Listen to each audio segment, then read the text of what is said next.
ನಮಸ್ಕಾರ ಆತ್ಮೀಯ ವೀಕ್ಷಕರೇ, ಮಾಧ್ಯಮ ಕೌಶಲ್ಯಗಳ ವಿಡಿಯೋ ಪಾಠಗಳಿಗೆ ತಮ್ಮೆಲ್ಲರಿಗೂ ಸ್ವಾಗತ. ಈ ವಿಡಿಯೋ ಪಾಠಗಳನ್ನು ಕರ್ನಾಟಕ ಸರ್ಕಾರದ ವಾರ್ತಾ ಮತ್ತು ಸಾರ್ವಜನಿಕ ಸಂಪರ್ಕ ಇಲಾಖೆಯ ಅನುದಾನದ ಅಡಿಯಲ್ಲಿ ಕರ್ನಾಟಕ ರಾಜ್ಯ ಅಕ್ಕಮಹಾದೇವಿ ಮಹಿಳಾ ವಿಶ್ವವಿದ್ಯಾನಿಲಯ ಪತ್ರಿಕೋದ್ಯಮ ಮತ್ತು ಸಮೂಹ ಸಂವಹನ ವಿಭಾಗದ ಸಹಯೋಗದಲ್ಲಿ ನಿರ್ಮಿಸಲಾಗಿದೆ. ಈ ಉಪನ್ಯಾಸ ಸರಣಿಯಲ್ಲಿ ಕನ್ನಡ ಪತ್ರಿಕೋದ್ಯಮದ ಬೆಳವಣಿಗೆ ವಿಷಯದ ಕುರಿತು ಉಪನ್ಯಾಸ ನೀಡಲು ಇಂದು ನಮ್ಮೊಂದಿಗಿದ್ದಾರೆ ಡಾಕ್ಟರ್ ಜೆ.ಎಂ. ಚಂದೂನವರ್. ಅವರಿಗೆ ಈ ಉಪನ್ಯಾಸ ಕಾರ್ಯಕ್ರಮಕ್ಕೆ ಸ್ವಾಗತ. ಡಾಕ್ಟರ್ ಜೆ.ಎಂ. ಚಂದೂನವರ್ ಅವರು ಪ್ರಸ್ತುತ ಧಾರವಾಡದ ಕರ್ನಾಟಕ ವಿಶ್ವವಿದ್ಯಾನಿಲಯದಲ್ಲಿ ಪತ್ರಿಕೋದ್ಯಮ ಮತ್ತು ಸಮೂಹ ಸಂವಹನ ವಿಭಾಗದ ಮುಖ್ಯಸ್ಥರಾಗಿ ಹಾಗೂ ಪ್ರಾಧ್ಯಾಪಕರಾಗಿ ಸೇವೆ ಸಲ್ಲಿಸುತ್ತಿದ್ದಾರೆ. ಇದಕ್ಕೂ ಮೊದಲು ಇವರು ಕರ್ನಾಟಕ ರಾಜ್ಯ ಮಹಿಳಾ ವಿಶ್ವವಿದ್ಯಾನಿಲಯದ ಪತ್ರಿಕೋದ್ಯಮ ವಿಭಾಗದ ಸಹಾಯಕ ಪ್ರಾಧ್ಯಾಪಕರಾಗಿ ಹಾಗೂ ಗದಗದ ಪಂಡಿತ್ ಪುಟ್ಟರಾಜು ಗವಾಯಿ ಕಾಲೇಜಿನಲ್ಲಿ ಪತ್ರಿಕೋದ್ಯಮ ವಿಭಾಗದ ಮುಖ್ಯಸ್ಥರಾಗಿ ಸೇವೆ ಸಲ್ಲಿಸಿರುತ್ತಾರೆ.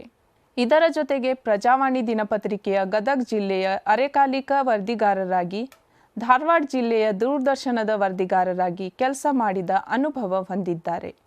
ಅಷ್ಟೇ ಅಲ್ಲದೆ ಧಾರವಾಡ ಆಕಾಶವಾಣಿಯಲ್ಲಿ ಸುದ್ದಿವಾಚಕರಾಗಿಯೂ ಸೇವೆ ಸಲ್ಲಿಸಿದ್ದಾರೆ. ಡಾಕ್ಟರ್ ಜೆ.ಎಂ. ಚಂದೂನವರ್ ಹಲವಾರು ರಾಜ್ಯ ರಾಷ್ಟ್ರಮಟ್ಟದ ಸೆಮಿನಾರ್ಗಳಲ್ಲಿ ಪ್ರಬಂಧ ಮಂಡಿಸಿದ್ದಾರೆ. ಇವರು ಪ್ರಸ್ತುತ PhD ಮಾರ್ಗದರ್ಶಕರಾಗಿ ವಿದ್ಯಾರ್ಥಿಗಳಿಗೆ ಮಾರ್ಗದರ್ಶನ ನೀಡುತ್ತಿದ್ದಾರೆ. ಇದೀಗ ಡಾಕ್ಟರ್ ಜೆ.ಎಂ. ಚಂದೂನವರ್ ಅವರನ್ನು ಉಪನ್ಯಾಸ ನೀಡಲು ವಿನಂತಿಸುತ್ತೇನೆ. ನಮಸ್ಕಾರ. ಭಾರತೀಯ ಪತ್ರಿಕೋದ್ಯಮದಲ್ಲಿ ಕನ್ನಡ ಪತ್ರಿಕೋದ್ಯಮ ಒಂದು ವಿಶಿಷ್ಟ ಸ್ಥಾನವನ್ನು ಹೊಂದಿದೆ. 185 ವರ್ಷಗಳ ಸುದೀರ್ಘ ಇತಿಹಾಸ ಹೊಂದಿರುವ ಕನ್ನಡ ಪತ್ರಿಕೋದ್ಯಮ ಹಲವು ಕಾಲಘಟ್ಟಗಳಲ್ಲಿ ಬೆಳೆದು ಬಂದಿದೆ. 1743ರಿಂದ 1790 ಆರಂಭಿಕ ಘಟ್ಟ, 1790ರಿಂದ 1747 ಸ್ವಾತಂತ್ರ್ಯ ಹೋರಾಟದ ಘಟ್ಟ, 1747ರಿಂದ 1956 ಏಕೀಕರಣ ಕಾಲಘಟ್ಟ, 1956ರಿಂದ 1977 ದಿನಪತ್ರಿಕೆಗಳ ಪ್ರಾಬಲ್ಯದ ಘಟ್ಟ, 1977ರಿಂದ 1991 ನಿಯತಕಾಲಿಕ ಘಟ್ಟ, 1991ರಿಂದ ಇತ್ತೀಚಿನ ಅವಧಿಯನ್ನು ತಾಂತ್ರಿಕ ಬದಲಾವಣೆಯ ಘಟ್ಟ ಎಂದು ಕರೆಯಲಾಗಿದೆ. ಅಲ್ಲದೆ ಕಾಲಮಾನದಲ್ಲಿ ಹೇಳುವುದಾದರೆ 4 ಕಾಲಘಟ್ಟಗಳನ್ನು ಮಾಡಬಹುದಾಗಿದೆ. ಮೊದಲನೇದು ಆರಂಭಿಕ ಹಾಗೂ ಪ್ರಯೋಗಶೀಲತೆಯ ಕಾಲ 1943ರಿಂದ 1920. ಎರಡನೇದು ಸ್ವಾತಂತ್ರ್ಯ ಹೋರಾಟದ ತಾರುಣ್ಯದ ಹುಮ್ಮಸ್ಸಿನ ಕಾಲ 1920ರಿಂದ 1947. ಮೂರನೇದು ವಿಸ್ತಾರ ವೈವಿಧ್ಯತೆಗಳಿಂದ ಕೂಡಿದ ಪ್ರೌಢ ಕಾಲಘಟ್ಟ 1947ರಿಂದ 1991. ನಾಲ್ಕನೇದು ತಾಂತ್ರಿಕ ಬದಲಾವಣೆ ಕಾಲಘಟ್ಟ 1991ರಿಂದ 1921. ಕನ್ನಡ ಪತ್ರಿಕೋದ್ಯಮದ ಆರಂಭದಲ್ಲಿ ಕ್ರಿಶ್ಚಿಯನ್ ಮಿಷನರಿಗಳು ಬಹಳ ಮಹತ್ವದ ಪಾತ್ರವನ್ನು ವಹಿಸಿದರು. ಧರ್ಮ ಪ್ರಚಾರ ಉದ್ದೇಶದಿಂದ 1834ರಲ್ಲಿ ಜರ್ಮನಿಯಿಂದ ಭಾರತಕ್ಕೆ ಆಗಮಿಸಿದ ಕ್ರಿಶ್ಚಿಯನ್ ಮಿಷನರಿಗಳು ಮಂಗಳೂರಿನಲ್ಲಿ ಬಾಷಲ್ ಇವಾಂಜಲಿಕಲ್ ಮಿಷನನ್ನು ಸ್ಥಾಪಿಸಿದರು. ನಂತರ ಸಾಹಿತ್ಯಿಕ ಆಸಕ್ತಿಯುಳ್ಳ ಮಿಷನರಿ ಕಾರ್ಯಕರ್ತರನ್ನು ಜರ್ಮನಿಯಿಂದ ಭಾರತಕ್ಕೆ ಕರೆದುಕೊಂಡು ಬಂದು ಕ್ರಿಶ್ಚಿಯನ್ ಮತ, ಧರ್ಮ ಪ್ರಚಾರ, ಗ್ರಂಥ ಪ್ರಕಟಣೆ ಮತ್ತು ಶೈಕ್ಷಣಿಕ ಕಾರ್ಯಚಟುವಟಿಕೆಗಳಿಗೆ ಮಾಡಲು ಬಾಷಲ್ ಮಿಷನ್ ಮುಂದಾಯಿತು. 1934ರಿಂದ ಪ್ರಥಮ ಮಹಾಯುದ್ಧದ 14ರವರೆಗಿನ ಅವಧಿಯಲ್ಲಿ ಕನ್ನಡ ನಾಡಿಗೆ ಬಂದು ಸೇವೆ ಸಲ್ಲಿಸಿದ 106 ಜನ ಕ್ರಿಶ್ಚಿಯನ್ ಮಿಷನರಿಗಳಲ್ಲಿ ಹೆರ್ಮನ್ ಮೊಗ್ಲಿಂಗ್ ಕನ್ನಡ ಪತ್ರಿಕೋದ್ಯಮಕ್ಕೆ ಮತ್ತು ಫರ್ನಾಂಡ್ ಕಿಟಲ್ ಕನ್ನಡ ಭಾಷೆಗೆ ಮಹತ್ವದ ಕೊಡುಗೆ ನೀಡಿದರು. ಕನ್ನಡದ ಮೊದಲ ಪತ್ರಿಕೆ ಮಂಗಳೂರು ಸಮಾಚಾರ ಭಾಷಾ ತಜ್ಞರೆಂಬ ಮುಖ್ಯ ಕಾರಣದಿಂದ ಜರ್ಮನಿಯಿಂದ ಮಂಗಳೂರಿಗೆ ಕರೆಸಲ್ಪಟ್ಟ ಹೆರ್ಮನ್ ಮೊಗ್ಲಿಂಗ್ ಕ್ರೈಸ್ತ ಮತ ಪ್ರಚಾರಕ್ಕೆ ಅನುಕೂಲಕರವಾಗುವಂತಹ ಕೆಲವು ಮಹತ್ವಪೂರ್ಣ ಗ್ರಂಥಗಳನ್ನು ರಚನೆಯ ಜೊತೆಗೆ ಕನ್ನಡ ನಾಡಿನ ಜನತೆಗೆ ಪ್ರಪಂಚದ ಜ್ಞಾನದ ಪರಿಚಯಿಸುವ ಸ್ಪಷ್ಟ ಉದ್ದೇಶದಿಂದ 1934ರಲ್ಲಿ ಮಂಗಳೂರು ಸಮಾಚಾರ ಪಾಕ್ಷಿಕ ಪತ್ರಿಕೆಯನ್ನು ಪ್ರಾರಂಭಿಸಿದ. ಈ ದೇಶವೆಂಬ ಮನೆಯಲ್ಲಿ ವಾಸಿಸುವ ಜನರು ಇಂದಿನ ಪರ್ಯಂತರ ಹೊರಗಿನ ದೇಶಸ್ಥರ ಸಮಾಚಾರ ಮಾರ್ಗ ಮರ್ಯಾದೆಗಳನ್ನು ತಿಳಿಯದೆ ಕಿಟಕಿಯಿಲ್ಲದ ಬಿಡಾರದಲ್ಲಿ ಉಳಿದುಕೊಳ್ಳುವವರ ಹಾಗೆ ಮಾಡುತ್ತಾ ಬಂದವರು. ಅದು ಕಾರಣ ಹೊರಗಿನ ಕಾರ್ಯಗಳನ್ನು ಕಾಣುವ ಹಾಗೆಯೂ ಒಳಗೆ ಸ್ವಲ್ಪ ಬೆಳಕು ಬರುವ ಹಾಗೆಯೂ 4 ದಿಕ್ಕಿಗೆ ಕಿಟಕಿಗಳನ್ನು ಮಾಡುವ ಈ ಸಮಾಚಾರ ಕಾಗದವನ್ನು ಪಕ್ಷಕ್ಕೆ ಒಂದು ಸಾರಿ ಸಿದ್ಧ ಮಾಡಿ ಅದನ್ನು ಓದುಗರಿಗೆ ಕೊಡಬೇಕೆಂದು ಕೊಟ್ಟರೆ ಕಿಟಕಿಗಳನ್ನು ಮಾಡಿದ ಹಾಗಾಗುವುದೆಂದು ತನ್ನ ಪತ್ರಿಕೆಯ ಮೊದಲ ಸಂಚಿಕೆಯಲ್ಲಿ ಹೇಳುವುದು ಮಹತ್ವದ ಸಂಗತಿಯಾಗಿದೆ. 4 ಪುಟದ ಈ ಪಾಕ್ಷಿಕ ಪತ್ರಿಕೆಯನ್ನು ಕಲ್ಲಚ್ಚಿನಲ್ಲಿ ಮುದ್ರಿಸಲಾಗುತ್ತಿತ್ತು. ಅಂಚೆ ವೆಚ್ಚವು ಸೇರಿ ಬಿಡಿ ಸಂಚಿಕೆ ಬೆಲೆ ಕೇವಲ $1 ಆಗಿತ್ತು. ಕನ್ನಡ ಪತ್ರಿಕಾ ಲೋಕದ ಈ ಮೊದಲ ಪತ್ರಿಕೆ ಆಧುನಿಕ ಪತ್ರಿಕೋದ್ಯಮದ ಅನೇಕ ಲಕ್ಷಣಗಳನ್ನು ಒಳಗೊಂಡಿತ್ತು. ಮುಂದೆ ಸಂಪಾದಕರು ಈ ಪತ್ರಿಕೆಯ ಮುದ್ರಣ, ಪ್ರಕಟಣೆಯನ್ನು ಬಳ್ಳಾರಿಗೆ ವರ್ಗಾಯಿಸಲು ಬಯಸಿದರು.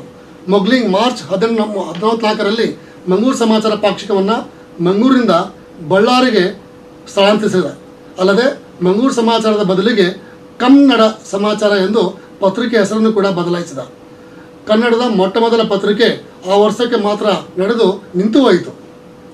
ಕನ್ನಡ ಸಮಾಚಾರ ನಿಂತು ಹೋದ ಮುಂದಿನ ಹಲವು ವರ್ಷಗಳ ಮಿಷನರಿಗಳ ಪತ್ರಿಕಾರಂಗವು ಸ್ತಬ್ಧವಾಗಿತ್ತು. ಮತ್ತೆ ಹರ್ಮನ್ ಮೊಗ್ಲಿಗನೇ ಮುಂದೆ ಬಂದು ಕನ್ನಡ ವಾರ್ತಕವನ್ನು ಆರಂಭಿಸಿದ. 1957ರಲ್ಲಿ ಸಿಪಾಯಿ ದಂಗೆ ನಡೆದ ಸಂದರ್ಭದಲ್ಲಿ ವಾರ್ತೆಗಳನ್ನು ಪೂರೈಸುವ ಅಗತ್ಯವನ್ನು ಮನಗಂಡು ಈ ಪತ್ರಿಕೆ ಆರಂಭವಾಗಿರಬೇಕು. ಈ ಬಗ್ಗೆ 1957ರ 6ನೇ ಸಂಚಿಕೆಯಲ್ಲಿ ಹೇಳಲಾಗಿದೆ.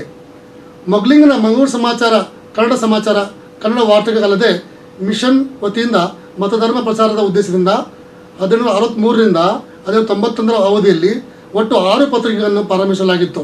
ಸಭಾಪತ್ರ, ವಿಚಿತ್ರ ವರ್ತಮಾನ ಸಂಗ್ರಹ, ನ್ಯಾಯ ಸಂಗ್ರಹ, ಕ್ರೈಸ್ತ ಸಭಾಪತ್ರ, ಸುಬೋಧಿನಿ, ಸತ್ಯದೀಪಿಕೆ.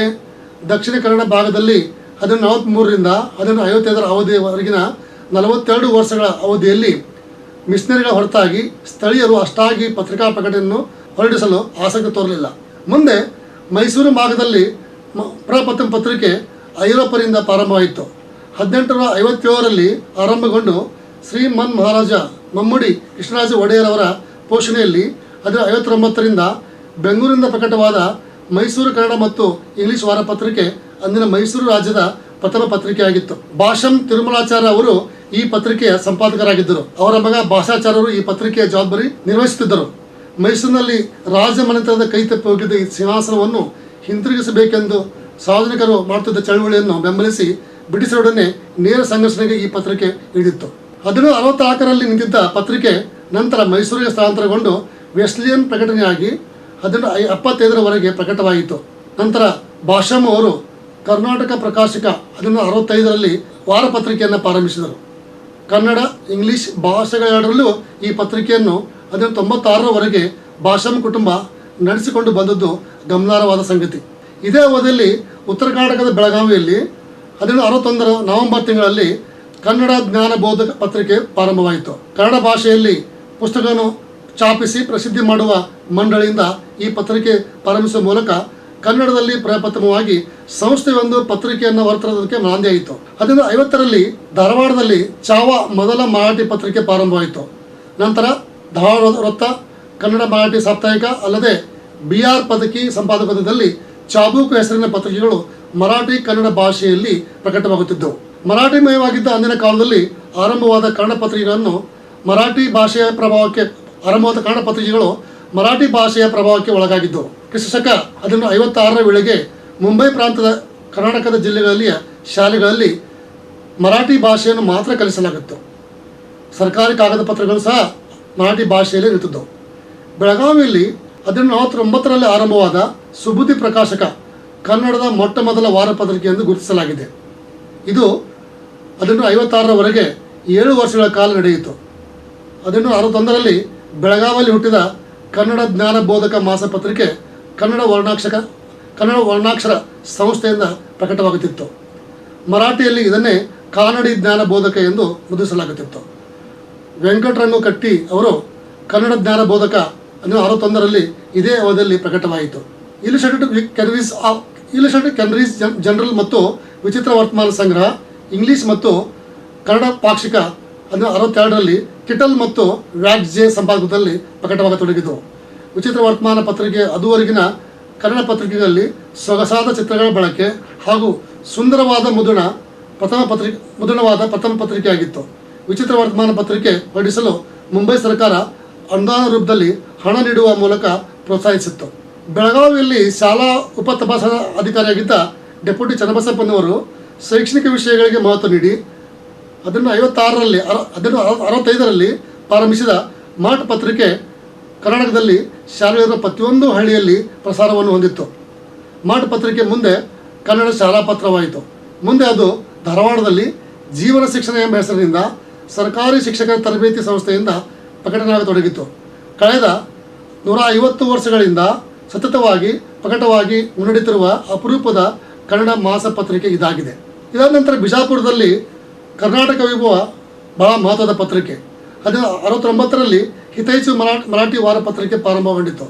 1892ರಲ್ಲಿ ಬಿಜಾಪುರಲ್ಲಿ ಹುಟ್ಟಿದ ಕರ್ನಾಟಕ ವೈಭವ ವಾರಪತ್ರಿಕೆ ಮುಂದೆ ಭಾರತ ಸ್ವಾತಂತ್ರ್ಯ ಚಳವಳಿಯಲ್ಲಿ ಬಹಳ ಮಹತ್ವದ ಪಾತ್ರ ವಹಿಸಿತು.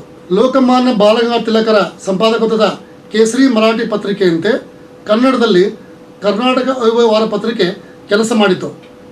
ಶ್ರೇಷ್ಠ ಪತ್ರಕರ್ತ ಮೋರೆ ಹನುಮಂತರಾಯ ಅವರು ಈ ಪತ್ರಿಕೆಯ ಸಂಪಾದಕರಾಗಿದ್ದ ಅವಧಿ ಅದು 22ರಿಂದ ಮುಂದೆ ಅದು 10 ವರ್ಷಗಳ ಕಾಲ ಅದು ಉಗ್ರ ರಾಷ್ಟ್ರೀಯತೆಗೆ ದೇಶಾದ್ಯಂತ ಹೆಸರು ಪಡೆದಿತ್ತು.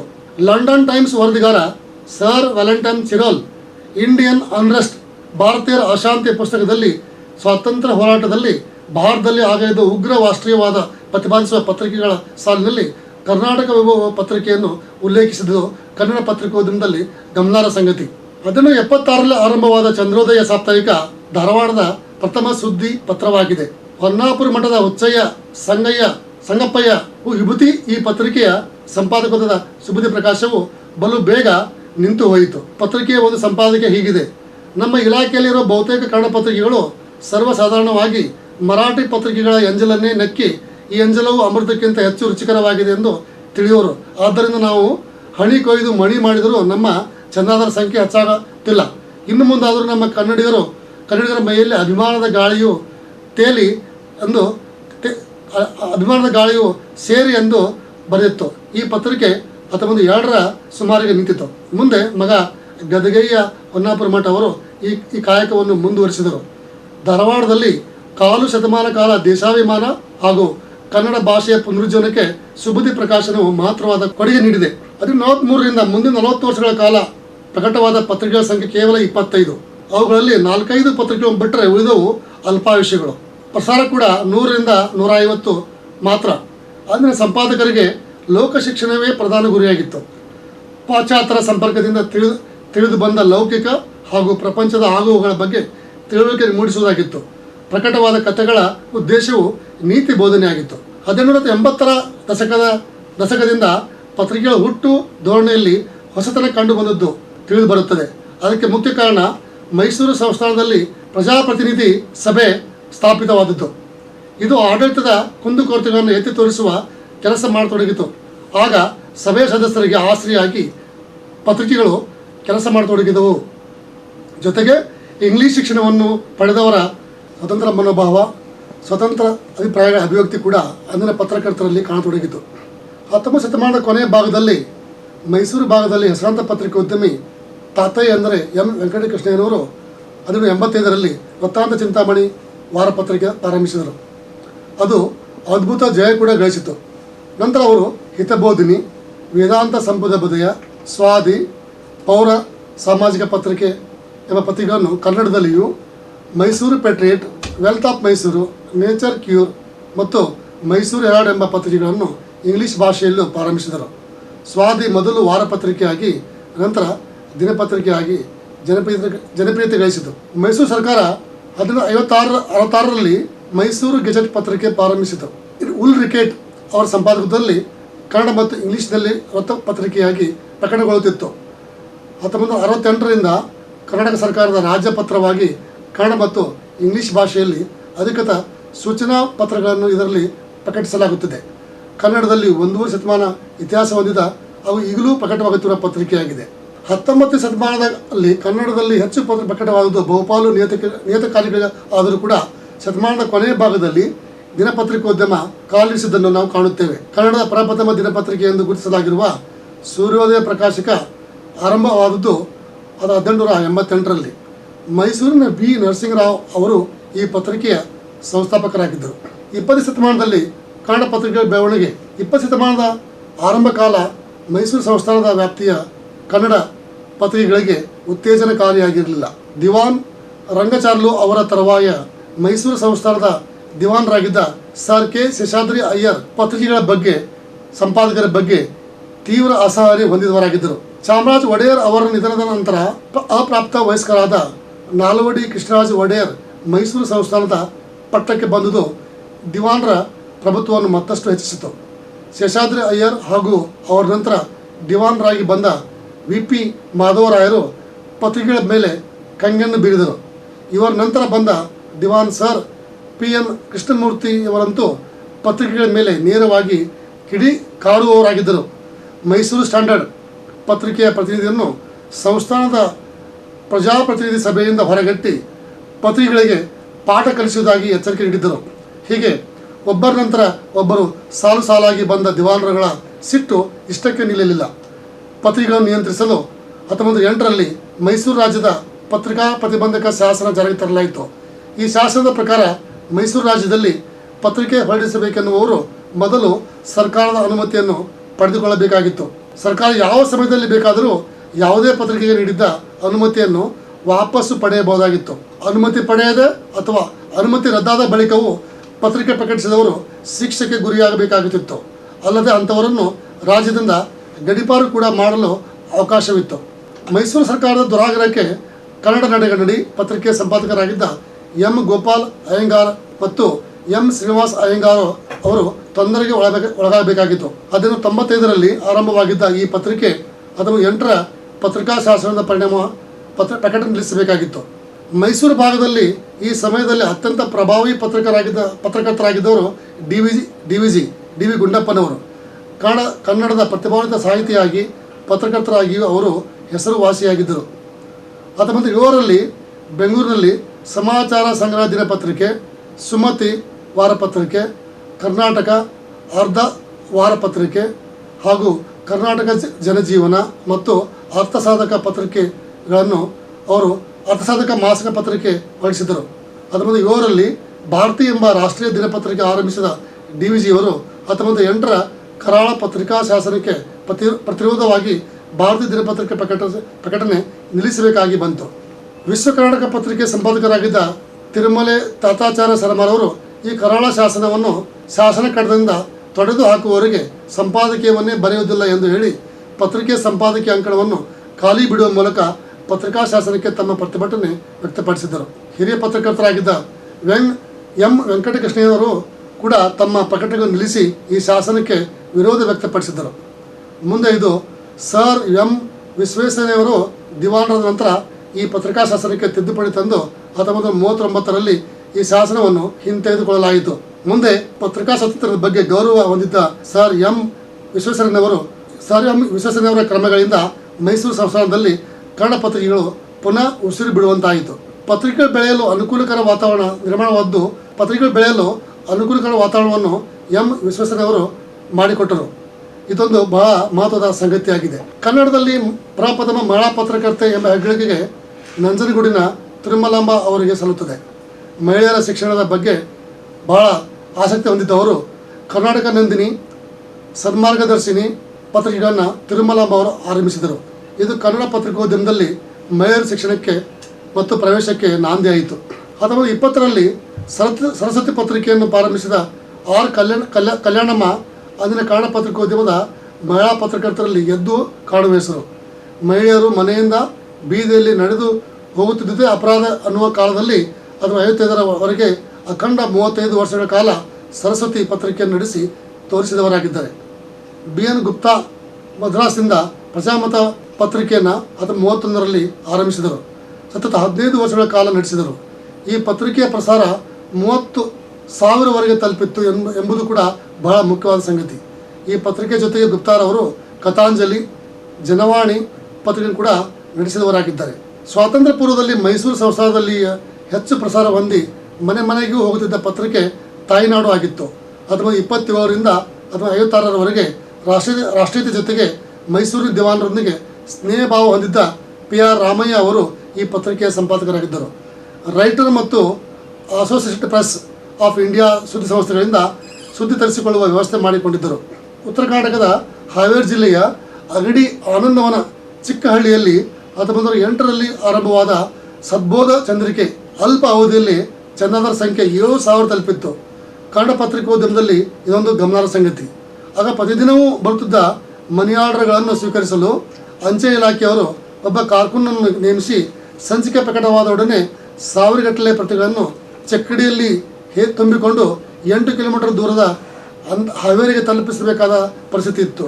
ಕನ್ನಡದಲ್ಲಿ ಒಂದು ಶತಮಾನ ಕಾಲದಿಂದಲೂ ಮುನ್ನಡೆದು ಬಂದಿರುವ ಸದ್ಬೋಧ ಚಂದ್ರಿಕೆ ಶತಮಾನೋತ್ಸವದ ಆಚರಿಸಿಕೊಂಡುದು ವಿಶೇಷವಾದುದು. ಧಾರವಾಡ ಕರ್ನಾಟಕ ವಿದ್ಯಾವರ್ಧಕ ಸಂಘದ ಮುಖವಾಣಿಯಾಗಿ 1996ರಲ್ಲಿ ಆರಂಭವಾದ ವಾಗ್ಭೂಷಣ ಕನ್ನಡ ನಾಡು ನುಡಿ ಹೋರಾಟಗಳಿಗೆ ಪ್ರೇರಣೆ ನೀಡಿದ ಮತ್ತೊಂದು ಮಹತ್ವದ ಪತ್ರಿಕೆ. ಹಳೆಗನ್ನಡ ಗ್ರಂಥ ಪರಿಶೋಧನೆ, ಪರಿಷ್ಕರಣೆ ಹಾಗೂ ಹೊಸಗನ್ನಡ ಸಾಹಿತ್ಯದ ನಿರ್ಮಾತೃಗಳಿಗೆ ಇದು ವೇದಿಕೆ ಆಯಿತು. ಮುಂದೆ ಮಹಾತ್ಮ ಗಾಂಧೀಜಿಯವರ ಯುಗ ಆರಂಭಕ್ಕೆ ಹುಬ್ಬಳ್ಳಿಯಲ್ಲಿ ಜನ್ಮ ತಾಳಿದ ಕರ್ಮ ವೀರ ವಾರಪತ್ರಿಕೆ ಅಥವಾ 21ರಲ್ಲಿ ಪ್ರಾರಂಭವಾಯಿತು. ಸ್ವಾತಂತ್ರ್ಯ ಚಳವಳಿಯಲ್ಲಿ ಪ್ರಮುಖ ಪಾತ್ರ ವಹಿಸಿತು. ರಂಗನಾಥ್ ದಿವಾಕರರು ಇದರ ಪ್ರವರ್ತಕರು. ಬೆಳಗಾವಿಯಲ್ಲಿ ಕರ್ನಾಟಕ ಪ್ರಕಾಶನ ಮಂಡಳದಿಂದ ಅದು 29ರ ದಸರಾ ದಿನ ಪ್ರಾರಂಭವಾದ ಸಂಯುಕ್ತ ವಾರಪತ್ರಿಕೆ ಶೇಷವ ಗಿರಿಯಾಚಾರ್ ಕಟ್ಟಿ ಸಂಪಾದಕರಾಗಿದ್ದರು. ಅಲ್ಪಾವಧಿಯಲ್ಲಿ ಪತ್ರಿಕೆ ನಿಂತು ಬಿಟ್ಟಿತು. 1933 ಏಪ್ರಿಲ್ 27ರಂದು ಕಟ್ಟಿಯವರ ಸಂಪಾದಕದಲ್ಲಿ ದಿನಪತ್ರಿಕೆಯಾಗಿ ಪುನರಾರಂಭಗೊಂಡಿತು.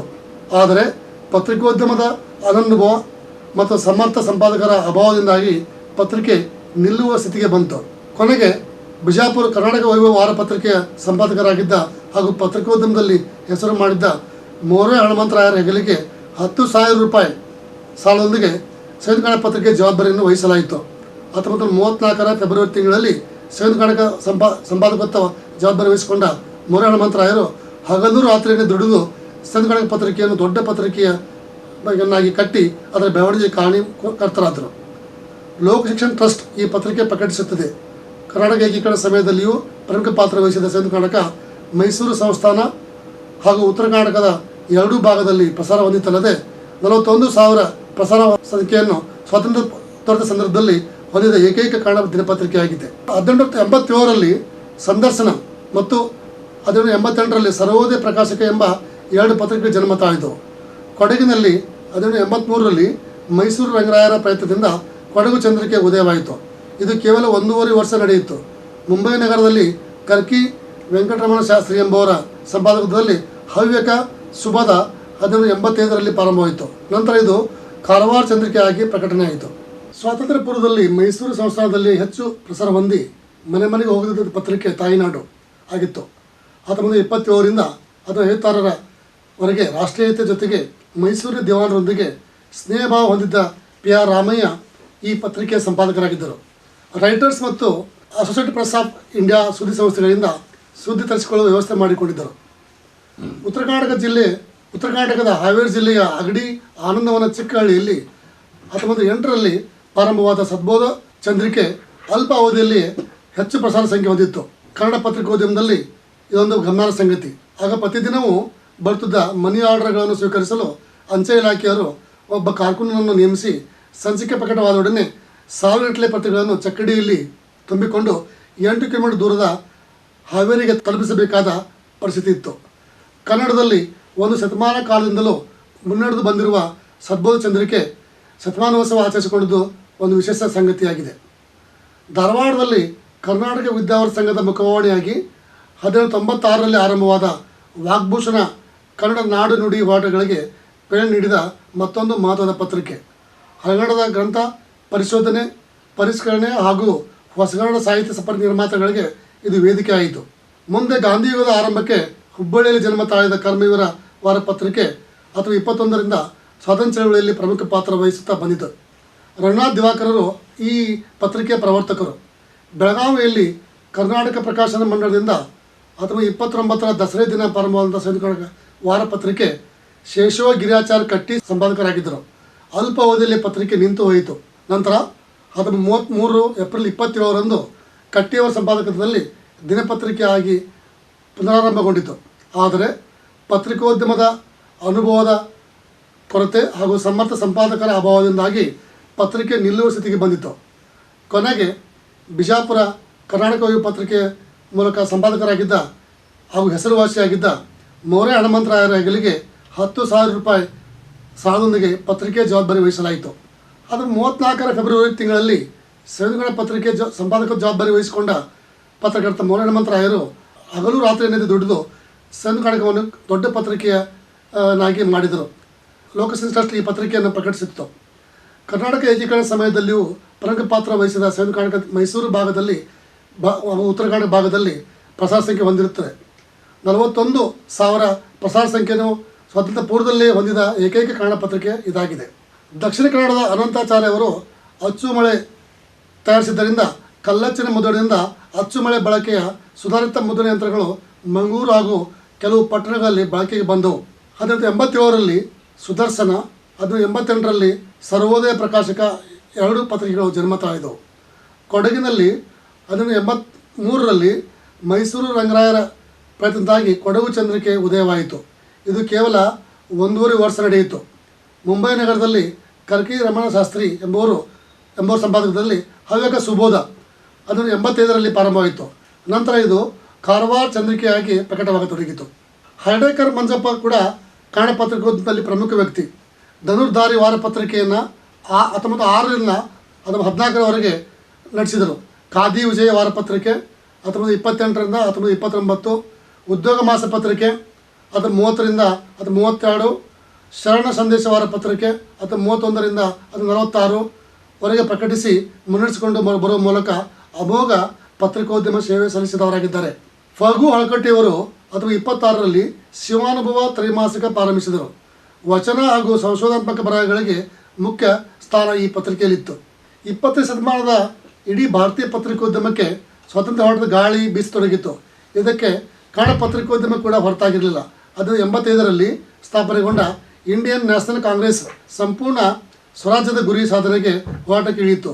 ಲೋಕಮಾನ್ಯ ಬಾಲಗಂಗಾಧರ ತಿಲಕ್, ಗೋಪಾಲಕೃಷ್ಣ ಗೋಖಲೆ, ವೆಂಕಟರಾವ್ ಘೋಷ್ ಮುಂತಾದ ಕಾಂಗ್ರೆಸ್ ನಾಯಕರು ಬ್ರಿಟಿಷರ ಜೊತೆಗೆ ಸಂಘರ್ಷಕ್ಕೆ ಇಳಿದರು.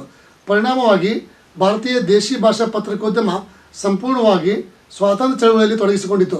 ಜನರಲ್ಲಿ ಬ್ರಿಟಿಷ್ ವಿರೋಧಿ ಭಾವನೆ ಜಾಗೃತಗೊಳಿಸುವಲ್ಲಿ ಸಾರ್ವಜನಿಕ ಅಭಿಪ್ರಾಯ, ಪ್ರತಿಭಟನೆ, ಸ್ವಾತಂತ್ರ್ಯ ಹೋರಾಟಗಾರರ ಸಂಘಟನೆಗೆ ಈ ಅವಧಿಯಲ್ಲಿ ಆಯಾ ಪ್ರಾದೇಶಿಕ ಭಾಷಾ ಪತ್ರಿಕೋದ್ಯಮ ನೇರ ಬೆಂಬಲ ತೊಡಗಿತು. ಈ ಪತ್ರಿಕೆಯ ಪರಂಪರೆಯಲ್ಲಿ ಇನ್ನೂ ಕೆಲವು ಪತ್ರಿಕೆಗಳನ್ನು ಸೇರಿಸಬಹುದು. ಡಿ ವಿ ಗುಂಡಪ್ಪ ಅವರ ಭಾರತೀಯ ಪತ್ರಿಕೆ, ಪಿ ಆರ್ ರಾಮಯ್ಯ ಅವರ ತಾಯಿನಾಡು, ಎನ್ ಎಸ್ ಸೀತಾರಾಮ ಶಾಸ್ತ್ರಿ ಅವರ ದೇಶಬಂಧು, ಎ ಸೀತಾರಾಮ ಶಾಸ್ತ್ರಿ ಅವರ ವೀರಕೇಸರಿ, ಆಲೂರು ವೆಂಕಟರಾಯ ಜಯ ಕರ್ನಾಟಕ, ಕಡ್ಡೆಗೋಡು ಶಂಕರ ಭಟ್ರ ರಾಷ್ಟ್ರಬಂಧು, ಎಚ್ ಕೆ ವೀರನಗೌಡರ ಚಿತ್ರಗುಪ್ತ, ಕರ್ನಾಟಕ ಭಾಷಾ ಸೇವಕ, ಕರ್ನಾಟಕ ಜೀವನ, ಕರ್ನಾಟಕ ನಂದಿನಿ, ನಂಜನಗೂಡು, ಕರ್ನಾಟಕ ವೃತ್ತ, ಕನ್ನಡ ಕೋಗಿಲೆ, ಕನ್ನಡ ಜ್ಯೋತಿ, ಕನ್ನಡ ಕೇಸರಿ, ಕನ್ನಡವಾಣಿ, ದೇಶಾಭಿಮಾನಿ, ಶುಭೋದಯ, ತಾಯಿನಾಡು, ಸತ್ಯಾಗ್ರಹಿ, ಉದಯ ಭಾರತ, ದೇಶಬಂಧು, ದೇಶಭಕ್ತಿ, ಭರತ ವರ್ಷ, ಭಾರತ ಸಂದೇಶ, ಕರ್ನಾಟಕ, ಕರ್ನಾಟಕ ನಂದಿನಿ, ಕರ್ನಾಟಕ ವೃತ್ತ, ಕನ್ನಡ ಕೋಗಿಲೆ, ಕನ್ನಡ ಜ್ಯೋತಿ, ಕನ್ನಡ ಕೇಸರಿ, ಕನ್ನಡವಾಣಿ ಮುಂತಾದ ಪತ್ರಿಕೆಗಳು ಮುಂಚೂಣಿಯಲ್ಲಿ ಕೆಲಸ ಮಾಡಿದವುಗಳಾಗಿವೆ. ವಿಕಟ ಪ್ರತಾಪ ಹಾಸ್ಯ ಪತ್ರಿಕೆ. ಕನ್ನಡದ ಪ್ರಪ್ರಥಮ ಹಾಸ್ಯ ಪತ್ರಿಕೆ ವಿಕಟ ಪ್ರತಾಪ 1905ರಲ್ಲಿ ಉತ್ತರ ಆರ್ಕಾಟ್ ಜಿಲ್ಲೆಯ ಕುಪ್ಪಂ ಎಂಬ ಊರಿನಲ್ಲಿ ಹೊರಟಿತು. ಇಂಗ್ಲೀಷ್ನ ಪಂಚ್ ಪತ್ರಿಕೆ ಇಟ್ಟುಕೊಂಡು ಬರುತ್ತಿದ್ದ ಈ ಪತ್ರಿಕೆಯಲ್ಲಿ ವಿಷಯಗಳೆಲ್ಲ ವಿಕಟಮಯವಾಗಿರುತ್ತಿದ್ದವು. ಆದರೆ ಕನ್ನಡಿಗರ ಹಾಸ್ಯ ಪ್ರವೃತ್ತಿಗೆ ಅತ್ಯಂತ ದೀರ್ಘಕಾಲ ನಡೆದು ಬಂದುದು ಪತ್ರಿಕೆ ಎಂದರೆ ಬೆಂಗಳೂರಿನ ವಿಕಟ ವಿನೋದಿನಿ. ಬಿ ಶಿವಪ್ಪ ಹಾಗೂ ಇತರರು ಪರಿಶ್ರಮ ಇದಕ್ಕೆ ಕಾರಣವಾಗಿತ್ತು. ಕನ್ನಡದ ಮತ್ತೊಂದು ಮಹತ್ವದ ಹಾಸ್ಯ ಪತ್ರಿಕೆ ಕೊರವಂಜಿ ರಾಶಿ ಅವರ ಸಂಪಾದಕತ್ವದಲ್ಲಿ 25 ವರ್ಷಗಳ ಕಾಲ ಪ್ರಕಟಗೊಂಡು ನಿಂತಿತು. ಆರ್ ಕೆ ಲಕ್ಷ್ಮಣ ಅವರಂತಹ ಖ್ಯಾತ ವ್ಯಂಗ್ಯಚಿತ್ರಕಾರರ ಸಾಧನೆಗೆ ಕೊರವಂಜಿಗೆ ಗರಡಿ ಮನೆಯಾಗಿತ್ತು. ಅಥವಾ 20ರಿಂದ 30ರ ದಶಕದಲ್ಲಿ ವಿಕಟಮಾನ, ವಿನೋದ ಪ್ರಚಂಡ, ವಿನೋದ ಭಾರತ ಅಲ್ಪಕಾಲದವರೆಗೆ ಪ್ರಕಟಗೊಂಡವು. ವ್ಯಂಗ್ಯಚಿತ್ರಗಳಿಗೆ ಮೀಸಲಾದ ಕನ್ನಡದಲ್ಲಿ ಬಂದ ಮೊದಲ ಪತ್ರಿಕೆ ಇಂದ್ರಧನುಷ್. 1962ರಲ್ಲಿ ಕೆ ರಾಮಕೃಷ್ಣ ಪುತ್ತೂರಿನಲ್ಲಿ ಈ ಪತ್ರಿಕೆ ಆರಂಭಿಸಿದರು. ಆದರೆ ಓದುವವರ ಕೊರತೆಯಿಂದ ಒಂದೇ ವರ್ಷದಲ್ಲಿ ನಿಂತು ಹೋಯಿತು. ಜಿ ನಾರಾಯಣನ ಸಂಪಾದಕತ್ವದಲ್ಲಿ ವಿನೋದ ಕೂಡ ಮಹತ್ವದ ಪತ್ರಿಕೆಯಾಗಿದೆ. ಸ್ವಾತಂತ್ರ್ಯ ಕನ್ನಡ ಪತ್ರಿಕೋದ್ಯಮದ ಬೆಳವಣಿಗೆ. ಸ್ವಾತಂತ್ರ್ಯ ಚಳವಳಿಗೆ ಬೆಂಬಲವಾಗಿ ಆರಂಭವಾಗಿದ್ದ ಹಲವಾರು ಪ್ರಕಟಣೆಗಳು ಸ್ವಾತಂತ್ರ್ಯ ನಂತರ ನಿಂತು ಹೋದವು. ಆಡಳಿತ ಮತ್ತು ವ್ಯವಹಾರಿಕ ಅಂಶಗಳಿಗೆ ಹೆಚ್ಚು ಗಮನ ಕೊಡದೆ ಹೋದ್ರಿಂದ ಹಲವು ಪ್ರಕಟಣೆಗಳು ನಿಂತು ಹೋದವು. 1956 ಸುಮಾರು ಕನ್ನಡದಲ್ಲಿ ಇದ್ದ ಪ್ರಮುಖ ದಿನಪತ್ರಿಕೆ ಅಂದರೆ ಸಂಯುಕ್ತ ಕರ್ನಾಟಕ, ತಾಯಿನಾಡು, ಪ್ರಜಾವಾಣಿ, ಜನವಾಣಿ, ನವಭಾರತ. ಪ್ರಧಾನ ಸಾಧಕಗಳೆಂದರೆ ಪ್ರಜಾಮತ, ಜನಪ್ರಗತಿ, ಕರ್ಮವಿವರ ಮತ್ತು ಪ್ರಪಂಚ ವಾರಪತ್ರಿಕೆಯಾಗಿದ್ದವು. ಸ್ವಾತಂತ್ರ್ಯ ಚಳವಳಿಯಲ್ಲಿ ಮೌರ್ಯ ಹನುಮಂತರಾಯರ ಸಂಪಾದಕದಲ್ಲಿ ಏಕೈಕ ದೊಡ್ಡ ಪತ್ರಿಕೆ ಆಗಿ ಹೊರಹೊಮ್ಮಿದ ಸಂಯುಕ್ತ ಕರ್ನಾಟಕ ದಿನಪತ್ರಿಕೆ ಸ್ವಾತಂತ್ರ್ಯ ನಂತರವೂ ಕನ್ನಡ ದೈನಿಕಗಳಲ್ಲಿ ಮಹತ್ವದ ಸ್ಥಾನ ಹೊಂದಿತು. ಸಾರ್ವಜನಿಕ ಹಣಕಾಸಿನ ನೆರವಿನಿಂದ ಚಳವಳಿಯಲ್ಲಿ ಬೆಳೆದ ಈ ಪತ್ರಿಕೆ ಲೋಕಸಿಂಗ್ ಟ್ರಸ್ಟ್ ಹೊರಡಿಸುತ್ತಿದೆ. ಇದರ ಟ್ರಸ್ಟಿಯಾಗಿದ್ದ ಸ್ವಾತಂತ್ರ್ಯ ಹೋರಾಟಗಾರ ಆರ್ ಆರ್ ದಿವಾಕರ್ ಸ್ವಾತಂತ್ರ್ಯ ನಂತರ ರಾಜಕೀಯ ಪ್ರವೇಶಿಸಿ ಕೇಂದ್ರ ವಾರ್ತಾ ಹಾಗೂ ಪ್ರಚಾರ ಖಾತೆಯ ಸಚಿವರಾಗಿ ನಂತರ ಬಿಹಾರದ ರಾಜ್ಯಪಾಲರಾಗಿ ಸೇವೆ ಸಲ್ಲಿಸಿದರು. ಸಂಯುಕ್ತ ದಿನಪತ್ರಿಕೆ ಮೌರ್ಯ ಹನುಮಂತ ಸಂಪಾದಕತ್ವದಲ್ಲಿ ಕನ್ನಡ ನಾಡಿನ ಏಕೀಕರಣ ಸೇರಿದಂತೆ ಮಹತ್ವದ ಕಾಲಘಟ್ಟದಲ್ಲಿ ಸೇವೆ ಸಲ್ಲಿಸಿದೆ.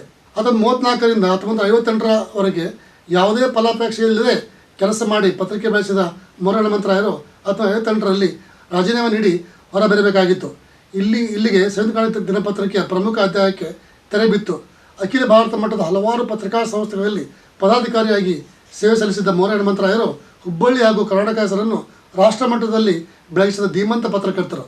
ಸಂಯುಕ್ತ ದಿನಪತ್ರಿಕೆಯ ಜೊತೆಗೆ 1956ರಲ್ಲಿ ಆರಂಭವಾದ ಕಸ್ತೂರಿ ಮಾಸಪತ್ರಿಕೆಯ ಸಂಸ್ಥಾಪಕ ಸಂಪಾದಕರು ಕೂಡ ಮೊರೆ ಹನುಮಂತರಾಯರೇ ಆಗಿದ್ದರು. ಇಂಗ್ಲಿಷಿನ ರೀಡರ್ಸ್ ಡೈಜೆಸ್ಟ್ ಮಾದರಿಯಲ್ಲಿ ಕನ್ನಡದಲ್ಲಿಯೂ ಪತ್ರಿಕೆಯನ್ನು ಹೊರತರಲಾಯಿತು. ಪಾವೆಂ ಆಚಾರ್ಯರು ಈ ಪತ್ರಿಕೆಯ ಜವಾಬ್ದಾರಿ ವಹಿಸಿಕೊಂಡು ವಿಭಿನ್ನ ರೀತಿಯಲ್ಲಿ ತಂದರು. R.R. ದಿವಾಕರ್ ಅವರು ರಾಜಕಾರಣದಿಂದ ಹಿಂದೆ ಸರಿದು ಮರಳಿ ಲೋಕಸೇನ್ ಟ್ರಸ್ಟ್ ಪ್ರಕಟಣೆಗಳ ಜವಾಬ್ದಾರಿ ಹೊರಲು ಆಗಮಿಸಿದರು. ಸಾರ್ವಜನಿಕ ಟ್ರಸ್ಟನ್ನು ತಮ್ಮ ವೈಯಕ್ತಿಕ ಟ್ರಸ್ಟ್ ಎಂದು ಘೋಷಿಸಿಕೊಂಡರು. ಇದರಿಂದಾಗಿ ಸಂಯುಕ್ತ ಕರ್ಮವೀರ ಕಸ್ತೂರಿ ಪ್ರಕಟಣೆ ತೀವ್ರ ತೊಂದರೆಗೆ ಸಿಲುಕಿತು. ಈ ಪರಿಸ್ಥಿತಿಯಲ್ಲಿ 1974ರಲ್ಲಿ ಗಣಿ ಉದ್ಯಮಿ ಹಾಗೂ ಅಂದಿನ ಅರ್ಥ ಸಚಿವ M.Y. ಗೋರ್ಪಡೆ ಅವರ ವಶಕ್ಕೆ ಈ ಪತ್ರಿಕೆಗಳು ಬಂದವು. ಖಾದ್ರಿ ಶಾಮಣ್ಣ, S.V. ಜಯಶೀಲರಾವ್ ಮುಂತಾದ ಹಿರಿಯ ಪತ್ರಕರ್ತರನ್ನು ಆಹ್ವಾನಿಸಿ ಹೊಸ ರೂಪ ನೀಡಲು ಯತ್ನಿಸಲಾಯಿತು. ಕೋಟ್ಯಾಂತರ ರೂಪಾಯಿ ವೆಚ್ಚ ಮಾಡಲಾಯಿತು. ಆದರೆ ನಿರೀಕ್ಷಿತ ಲಾಭ ತರಲಿಲ್ಲ. ಕೊನೆಗೆ ಗೋರ್ಪಡೆಯವರು ಈ ಪ್ರಕಟಣೆಗಳನ್ನು HR. ಬಸವರಾಜ್ ಎಂಬವರಿಗೆ ಉದ್ಯಮಿಗೆ ಮಾರಿದರು. ಟ್ರಸ್ಟ್ ವಿವಾದ ನ್ಯಾಯಾಲಯದ ಕಟ್ಟೆ ಹತ್ತಿತು. ರಾಜ್ಯ ಸರ್ಕಾರ ಪ್ರವೇಶಿಸಿ ಆಡಳಿತಾಧಿಕಾರಿಯನ್ನು ನೇಮಿಸಿತು. 1974ರಿಂದ 1986ರ ತನಕ ಈ ಗೊಂದಲಗಳು ಮುಂದುವರೆದವು. 1986ರಲ್ಲಿ ರಾಜ್ಯ ಹೈಕೋರ್ಟ್ BD ಜತ್ತಿಯವರ ಅಧ್ಯಕ್ಷತೆಯಲ್ಲಿ ಧರ್ಮದರ್ಶಿಗಳ ಮಂಡಳಿಯನ್ನು ನೇಮಕ ಮಾಡಿತು. K. ಶಾಮರಾವ್ ಅವರನ್ನು ಕಾರ್ಯದರ್ಶಿ ಮತ್ತು ವ್ಯವಸ್ಥಾಪಕ ಸಂಪಾದಕರನ್ನಾಗಿ ನೇಮಿಸಿತು. K. ಶಾಮರಾವ್ 12 ವರ್ಷಗಳ ಕಾಲ ನ್ಯಾಯಾಲಯದಲ್ಲಿ ಹೋರಾಟ ಮಾಡಿ ಲೋಕಸೇನ್ ಟ್ರಸ್ಟನ್ನು ಉಳಿಯುವಂತೆ ಮಾಡಿದರು.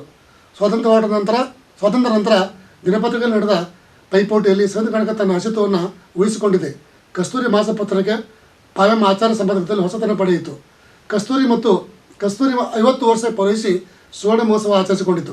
ಸ್ವಾತಂತ್ರ್ಯ ನಂತರ ಕನ್ನಡ ಪತ್ರಿಕೋದ್ಯಮ ವೃತ್ತಿಪತ್ರಿಕೋದ್ಯಮ ಆರಂಭವಾದುದು ಪ್ರಜಾವಾಣಿಯಿಂದ ಎಂದು ಹೇಳಬಹುದು. ಬೆಂಗಳೂರಿನಲ್ಲಿ ಅಬಕಾರಿ ಗುತ್ತಿಗೆದಾರ ಸಾಮಾಜಿಕ ಕಾರ್ಯಕರ್ತ KN ಗುರುಸ್ವಾಮಿ ಅವರು ಪ್ರಜಾವಾಣಿ ಸಂಸ್ಥಾಪಕರು. ದಿ ಪ್ರಿಂಟರ್ಸ್ ಪ್ರೈವೇಟ್ ಲಿಮಿಟೆಡ್ ಪ್ರಕಾಶನ ಸಂಸ್ಥೆಯಿಂದ ಅಕ್ಟೋಬರ್ 15, 1948ರಂದು ಬೆಂಗಳೂರಿನಲ್ಲಿ ಪ್ರಜಾವಾಣಿ ಜನ್ಮ ತಾಳಿತು. ಇದಕ್ಕೆ 3 ತಿಂಗಳ ಮೊದಲು ಡೆಕ್ಕನ್ ಇಂಗ್ಲಿಷ್ ವಾರ ಪತ್ರಿಕೆ ಪ್ರಾರಂಭವಾಯಿತು. ಪ್ರಜಾವಾಣಿ ಮೊದಲ ಸಂಪಾದಕರು B. ಪುಟ್ಟಸ್ವಾಮಯ್ಯ. ಇವರ ನಂತರ CGK ರೆಡ್ಡಿ ಸಂಪಾದಕರಾದರು. 1950ರಲ್ಲಿ T.S. ರಾಮಚಂದ್ರ ಅವರು ಪತ್ರಿಕೆಯ ಸಂಪಾದಕ ವಹಿಸಿಕೊಂಡ ಮೇಲೆ ಪತ್ರಿಕೆ ಮಾತ್ರ ಪ್ರಗತಿ ಸಾಧಿಸಿತು. 27 ವರ್ಷಗಳ ಕಾಲ TSR ಅವರು ಪ್ರಜಾವಾಣಿಯ ಸಂಪಾದಕರಾಗಿದ್ದರು. ಖಾದ್ರಿ ಶಾಮಣ್ಣ, ವಯನ ಕೃಷ್ಣಮೂರ್ತಿ, M.B. ಸಿಂಗ್ ಸಂಪಾದಕತ್ವದಲ್ಲಿ ವಿಭಿನ್ನವಾಗಿ ಬೆಳೆಯಿತು. Khadri Shamanna, ಜಯಶೀಲರಾವ್, M.B. Singh, Suryanarayana, C.V. Rajagopala, E.R. Sethuram, B.V. Venkataraju, Srichandra Gupta, R.P. Jagadish, D.P. Parameshwar, ಈಗ ರವೀಂದ್ರ ಭಟ್ ಮುಂತಾದ ಹಿರಿಯ ಪತ್ರಕರ್ತರು ಪ್ರಜಾವಾಣಿಯ ಜನಪ್ರಿಯತೆಗೆ ಶ್ರಮಿಸಿದ್ದಾರೆ. ನಂತರ ಸಂಸ್ಥೆಯ ಕಾರ್ಯನಿರ್ವಾಹಕ ನಿರ್ದೇಶಕರಾಗಿದ್ದ KN ಹರಿಕುಮಾರ್ ಪ್ರಧಾನ ಸಂಪಾದಕರಾದರು. ನಂತರ KN ಶಾಂತಕುಮಾರ್, ನಂತರ ತಿಲಕ್ ಕುಮಾರ್ ಪ್ರಧಾನ ಸಂಪಾದಕ ಸ್ಥಾನದಲ್ಲಿ ಸೇವೆ ಸಲ್ಲಿಸಿದ್ದಾರೆ.